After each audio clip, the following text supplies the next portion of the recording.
სპორტისა და ახალგაზრდობის საქმეთა სამინისტროს პროექტ გაუფერადე სამყაროს მონაწილეები ესტუმრნენ. მინისტრის ადგილამ ახალგაზრდებს სპორტული ინვენტარი გადასცა. სურაბ აზნაიფარაშვილმა პროექტის მნიშვნელობაზე ესაუბრა და მონაწილეებს მომავალ საქმიანობაში წარმატება უსურვა.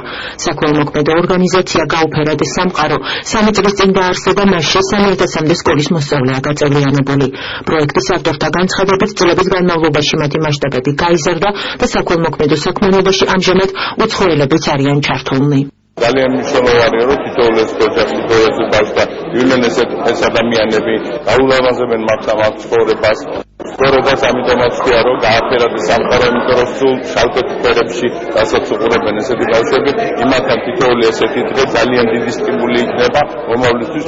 ბრძოლისთვის ისინი რასაც ყოველდღიურად დროში ასე ვთქვათ ეწევიან. ჩვენ დღეს ვღებმართ ძალიან მნიშვნელოვანი აქცია სიაშვილის კლინიკაში. ვაპირებთ, რომ ჩვენს ახალგაზრდა სტუმრებს გააჩნიათ ქართული კულტურა, ქართული ისტორია.